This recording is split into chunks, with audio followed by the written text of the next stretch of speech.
Leaving the car to an attendant, Brad and Penny walked toward the tiki hut. The throbbing surf began to cast its spell.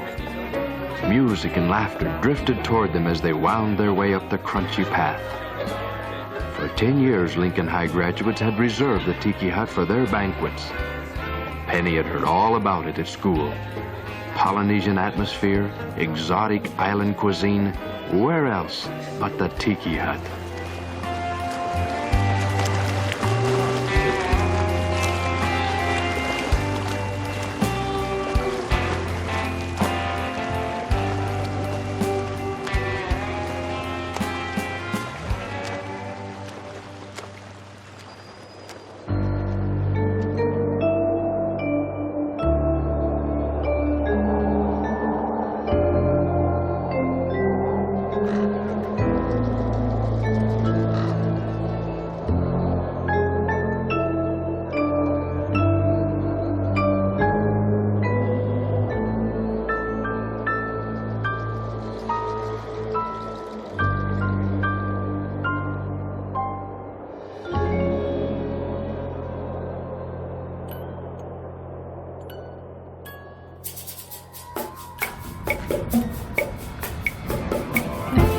I go to the thrift stores sometimes 3-4 times a week. You may not find it every time that you go, but you'll find a treasure every once in a while. Black one on top, right in your hands, right one. Yeah, that would be it. $1.50? Yeah, I'll buy both of these. These are awesome. That's the real treasure. When you find it cheap enough, you feel like you've really accomplished something too. I think the passion for me is that I haven't completed everything I've wanted to complete. You just want to keep looking and searching for it. There's things that I found here that I never dreamed that I'd ever find here. $12, it's not bad. Hawaiian Distilleries, 1982. That is pretty awesome. It's 2. It's come to a point now where it's very hard to find certain things that you really, really want because you have a lot of it. Look at that, eh? They're just generic ones. They're not anything special. They're not marked. But they're cool looking. The little green eyes. I laugh at myself sometimes. I'm looking around my shoulder thinking, oh my God, I just laughed out loud. Like, start the car! I found it. I think the reason why I started collecting them was that I found some of the ornate tiki god type symbols very fascinating. And then it shot off from there, collecting from garage sales, thrift stores, online, anywhere I could find it, I'd pick it up. I believe I have approximately, well, it's well over 300 mugs now in my collection. And that's the majority of it is from thrift stores, which is amazing when you really think about it. The first tiki mug that I found was at a garage sale on our street. I paid $1 for 2 mugs, and it was something that they picked up when they went to Hawaii. So there was a whole story being told to me when I purchased this mug and the fun that they had, and was the first purchase that I had. I mean, visually, it's very appealing. You put it on your shelf. It's gorgeous to look at. I think that's probably the number one reason that they started. But then when you start learning a little bit about the history and realize that there's all this different stuff out there and there's nuances, and I think that's their common bond. I grew up in Winnipeg, and I'm a fan of the beachcomber. And so right away, as soon as I saw an ad that there was somebody in town looking for tiki-related merchandise, a light went on in my head. I knew this was going to be a great story. The people I interviewed were younger than I am, and they didn't have the same experiences that I am, but they were so interested in that culture, and you could tell right away that this was a passion that they had latched onto. And there was one person that I interviewed, and she was especially entertaining because her collection had transcended to the point where she was now this master bartender of these tiki drinks.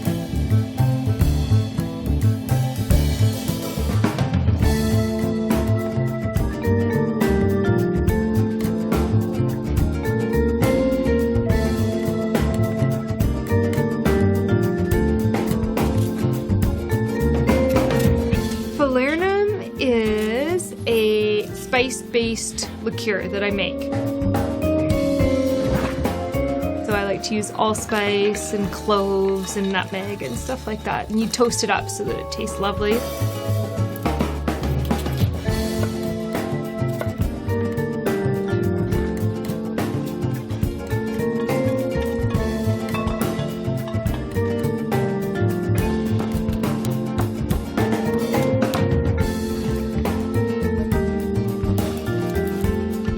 Spaced with 151 proof rum, and you basically make a tea out of that rum using ginger, lime zest, and a bunch of spices. So you pour the rum over top of all those things, and it soaks for several days, and then you strain them out and add a simple syrup to it, and that's what makes your liqueur at the end. So it has a spicy flavor, a rum base. It's sweet but limey all at the same time. It's lovely. You don't use much of it in a drink. Most drinks would only call for half an ounce at the most, but it does add a very, very interesting flavor to a lot of drinks, and people seem to love it. This is the falernum that we made back in January, I believe, and I just cracked it tonight. So this is my first taste of the falernum. It's lovely. Usually you would just have it in a drink to spice up a drink, but on its own it's a bit like the tiki version of Jägermeister. It's just a herby, lovely little drink to enjoy. So, cheers! I worked next door, and I would always sneak down the back alley to go for lunch. I would never take the long way. Right. And then one day I walked past, and there was... sitting in the window of my store. A mug, a lidded mug, but it was an aku-aku mug. And then I'm sitting there, and she comes... in the window, there's this thing. Can I have it? Can I have it? And I'm like, that's my tiki mug. I don't sell those. Oh, I have a whole bunch of them. You do? Suddenly I'm liking her now a lot more. And I was like, what do you got? It's like, I got these and those. And after about 6 hours of her running down this list of tiki mugs, she says, you should bring friends, come to my house, and we'll have falernum. And I'm going, sure, not knowing what that was. You know? All because of these stupid mugs in my window, which I love dearly. I mean, you saw something in my window and you came in. Mm-hmm. You and I have been friends forever. Yeah. Both of us never questioned why we like tiki or that we just happen to have tiki, because it's always just been that way. United through tiki. But every time I find something cool and tiki-esque, you go, wow, that's cool and tiki-esque. And I go, yes, I agree. And that's why we're friends mostly. The whole reason it was appealing at very first was it's colorful. It's eye candy. And if you like hot rod stuff and twangy garage rock music, the logical leap is tiki, because it's colorful and there's liquor involved. So... art and liquor, what could be better? I didn't really know anything more about the tiki culture until I met you. And then you went, oh no, this is real. You know, real adults do these things and go to conventions and spend a lot of money and you know, and eat little sausages and various dips made with mustard and drink a lot. I mean, I still really don't know what it means, other than my vision of a lot of people getting together and getting along and having drinks out of festively shaped mugs, and it just brings people together. How'd you get into tiki, Jeff? I saw one at a garage sale as a kid, and I went, I'll buy it. It was $0.25. Yeah. So I didn't even have to ask anyone for like my allowance. I could just pay for it. So do you still look for mugs when you're out and about? It's the only reason I get out of bed in the morning. Okay. I do want to get out today. There might be something tiki out there. I don't know, it's almost like finding something that drifted ashore, except it drifted across the plains of Canada and Manitoba over to somebody's garage sale, and you found this treasure that nobody else appreciates. Well, that's what's fun. Why am I holding this one? It's ugly and scary. I love that one. Like when they're marked, like that one, specifically from San Diego, these are the fun ones to find, because you know that your grandma went there. Yeah. And pilfered this mug, shoved it in her purse when she was drunk after one rum drink at the end of the night, and it came all the way back to Canada somehow. I don't know. Proof.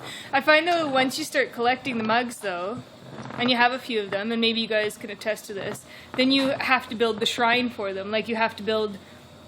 This isn't enough to have them just sitting here. They have to have like the environment. They require a room of their own. They do. We haven't parked our cars in there for about 6-7 years, to be honest with you. We just found that there was a better space for storage. We're going to have a nice corner set-up bar. We're going to keep the wood stove. We're going to have a display cabinet storage area over here where I'm going to display all my mugs, or the majority of them that I can. And And over here will be tables and chairs for other people to sit on. And of course, to add all the other decorations that I've accumulated throughout the years. Fishnets, some fake rocks, fake palm trees, more vintage type seating. We have these totes, we have a bunch of the Happlewood stuff, all the Coco Joe stuff. I really like collecting that as well. Napkin holders or letter holders. Those guys, they're kind of cool. Little dishes, serving dishes, the mugs and glasses. Oh yeah, this is a cool one too. But there's just so much of it, right? So it's hard to keep track of what's in what box. Little mini shot glasses, the coconut mugs, which I got a ton of as well. A lot of them are from Trader Vic's. These are very common, but they're nice to have in a collection, are the bamboo mugs. Because a lot of the restaurants in Hawaii would use this type of mug. You name it, we got it. We got a vast array of stuff. We'll add to the whole theme, and like I said, it's more that traditional beachcomber type of tiki bar sort of look is what I'm going to try and recreate. A few of the drinks on the drink menu, you could buy the drink and keep the glass, or you could just have the drink. But I don't recall why I bought that particular mug. Probably because I liked it. Yeah, probably, yeah. I had a napkin from my graduation, and swizzle sticks, all the swizzle sticks from drinks that we'd had. I'm trying to get them all out. Yep. Probably not all the drinks we had, but... Well, there was more. There was more. This is like a lifetime worth of swizzle sticks. It's probably not even all of them. Like, look at all this stuff. They don't make them like this anymore. This was. 1971, 1972, still in high school. It was kind of an interesting place to go. It was very affordable, for a student, and yet it was different from all the other restaurants in town. It was a very interesting place to go. It was that special place that you would go to for special occasions. So everyone I know that went there talked about it being a great first date place, a great anniversary place. I know my in-laws got engaged there.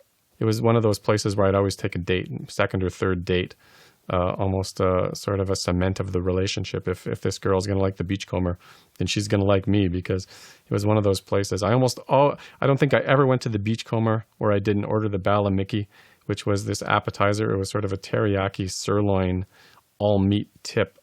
Always had to have it. Oh my favorite dish there was beef tomato. Every time I went there, I had the beef tomato. It was just phenomenal. I would always have that. I'd always have their coffee. Their coffee was great. I don't know what they did to their coffee, but it was phenomenal. And for dessert, and I'm not a dessert fan, I would always have their coconut ice cream. It was just the best. The drink menu was varied and interesting. It wasn't just a rum and coke. You had a fog cutter, or you had a zombie. You almost wanted to work your way through the menu just to see these concoctions show up. And I used to be in there even before I drank. We would watch the waiter go by, and you go, "Boy, what the heck is that on his tray as he was walking by?" And I'm sure they sold a lot of drinks that way.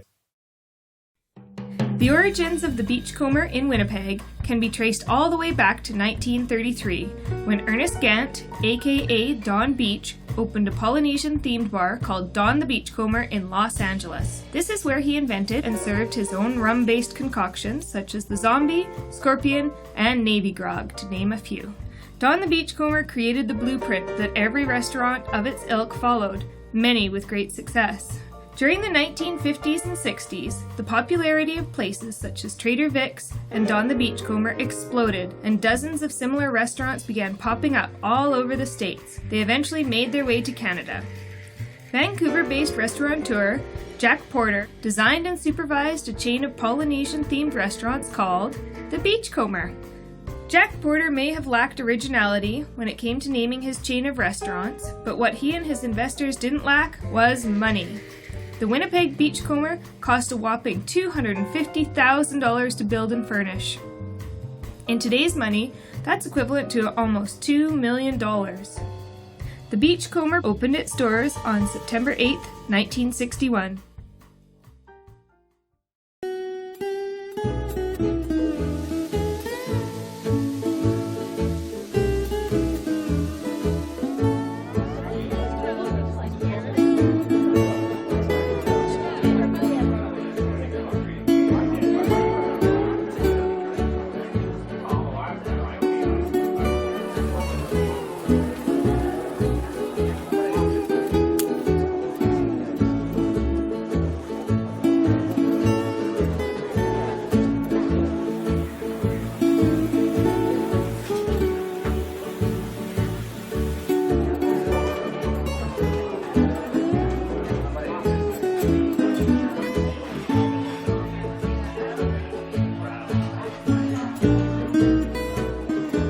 most people will tell you 4 or 5 years is a pretty good run for a restaurant.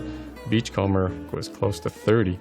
Yeah, it's just a restaurant. It's, you know, there's lots of restaurants out there, but when it's part of you, I mean, it's part of your DNA. And I mean, I still remember it, and I'm 20 years removed from having gone there, and I can close my eyes and imagine myself in that bamboo chair, and I don't think I'll ever forget that.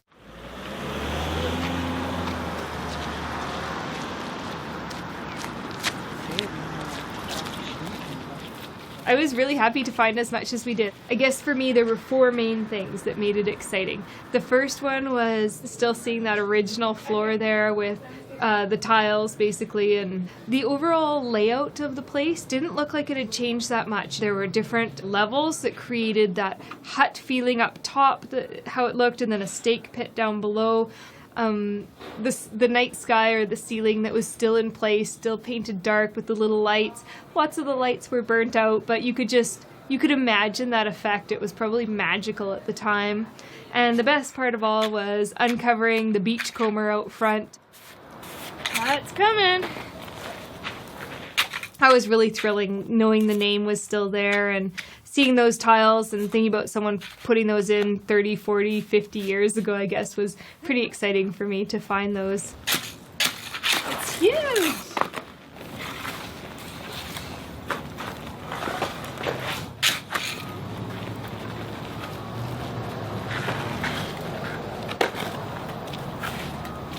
There it is.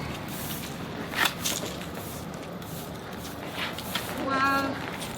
Well, looks like the original tiles set in the original concrete for the old beachcomber. Fantastic. Great piece of urban archaeology. Myself and Leslie have been married for 11 years. We've been together for 20 years now. Does it thicken up a little bit? Amazingly enough, she's stuck with it through thick and thin. Just gotta let it cool slightly and it'll be good to go. She found it kind of strange in the beginning when the collection started getting over 100 mugs, but we do throw lots of tropical parties in the summer. We invite lots of friends over, so it's more of a social atmosphere for her. She enjoys it. She enjoys the different foods that she'll make. I think this is a Mayan sweet onion, and she'll marinate it, and she adds some other secret ingredients, and it's all good. Really good.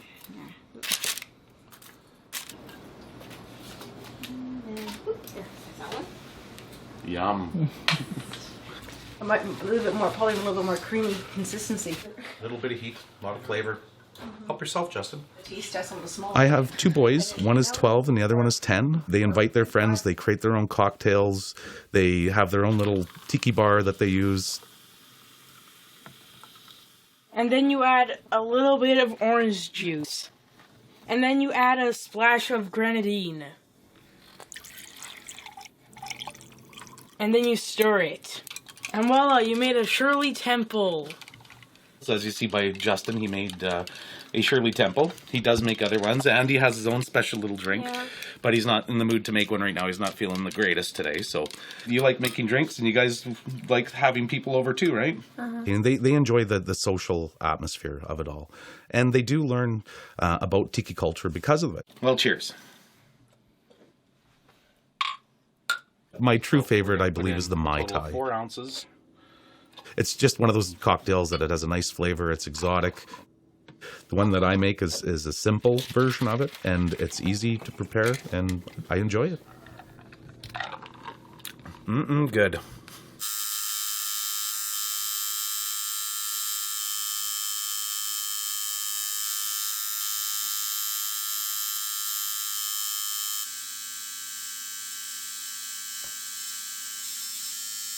Well, I'm getting a tattoo by a guy by the name of Sean Farrell, who's doing this awesome Tiki tattoo for me. I've always had interest in getting a tattoo, but when I was younger and I wanted them, then I probably would have regretted it later on in life. So I started collecting Tiki mugs probably in the mid-'80s. But yeah, back then, I mean, Tiki stuff was a lot easier to find than it is now. That's when I first got into rockabilly. It definitely is kind of, you know, popular with the rockabilly, type scene. I think it's purely just the aesthetic of it. It's such a unique look.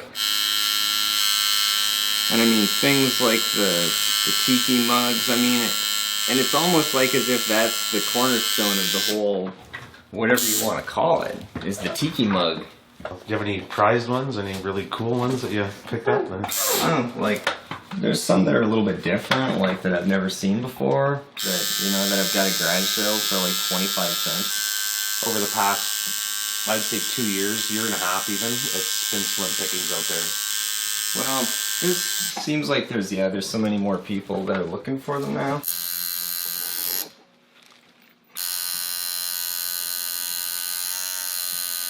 Wants to pull away. Oh, look, he's bleeding.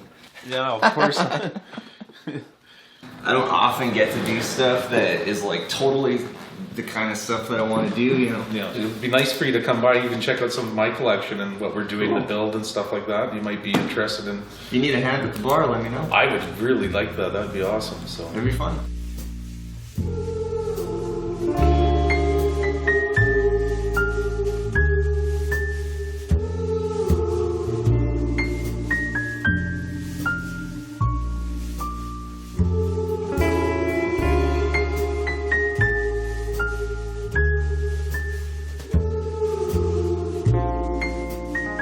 When we moved into this house, I wasn't sure what I was going to do with this space, but of course the tiki mugs started coming in quite quickly, and then the furniture and everything else has its own thermostat, so I can set it differently than the rest of the house. It's based on a couple of famous places. After Don the Beachcomber came back from World War II, his ex-wife had taken over all the mainland, Don the Beachcombers, and had basically kicked him out.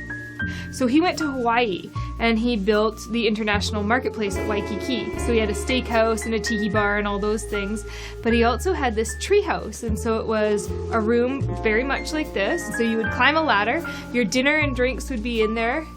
The entertainment was up to you, if you know what I mean. I think this being up in the air, it kind of reminded me of Don's treehouse, but the aesthetics, I would say, are more Trader Vic. Patterned carpet, the native stuff would be more Trader Vic, so I was kind of thinking maybe like Trader's Treehouse or something like that, combining my two favorite guys into it, but it hasn't been officially named yet, but that's what I'm leaning towards. I used to have a little house, and it was very much country house, so I used to like a lot of country things. And in one of my country magazines in about 2001, 2002, they had top 10 collectibles, and they put it in there every year, like new things that you could collect. And they had a little tiny picture of probably 20 tiki mugs in this little picture. And I saw that picture and I just absolutely fell in love. I never thought in a million years I'd find any up in Canada. So then probably about 2001, maybe 2002, I was garage sailing and found my first mug out in the wild, and it was a big bowl mug, and I was thrilled with it. My mom laughed at me because she thought it was just wretched. I do collect other things. I collect the lava sculptures. I like them because they're actually based on Hawaiian gods, so I like to look for those. The bigger the better. And anything that was found in old tiki bars. So pufferfish, anything to make lights out of or to make things out of that I could add to my tiki room, I definitely look for that stuff too. I don't think I'd ever tried rum before I got into tiki. So for me, the tiki mugs were definitely the driving force, and then I got into cocktails all of a sudden. I learned a little bit more about tiki, and I came across Beach Bum Barry, and he's probably pickled his own liver, going to all the effort of doing the research of making these old drinks, but he has several bartending books that you can buy.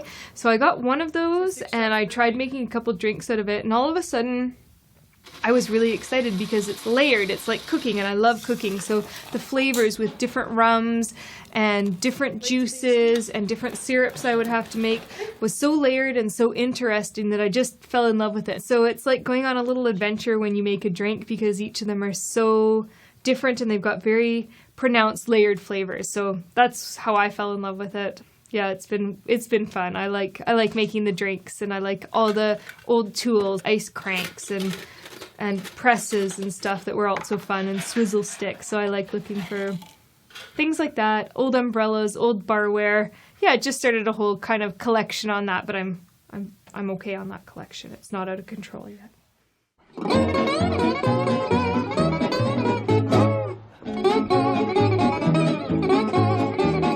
All the time, meet the tropical vine where they do the hula hula dance. I fell in love with a chocolate dove while learning the funny, funny dance. This poor little kid wants she never did been loving before. So I made up my mind. I tried to find the only girl that I did love. Well, I love a pretty little holly hula girl. She's got to make you giggle. She will surely make you giggle. With an odd little wiggle someday. Gonna try to make the hopper holly girl of mine, girl of mine. All the time I'm dreaming of her, hopper holly hula girl.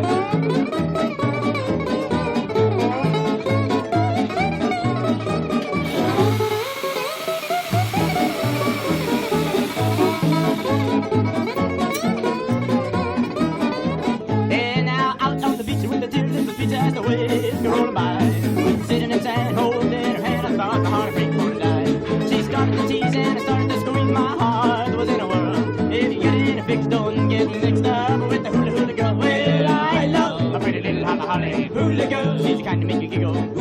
She will surely make you giggle. With an odd little wiggle someday. I'm gonna try to make the holly girl of mine, girl of mine. All the time I'm dreaming of her, holly hula girl.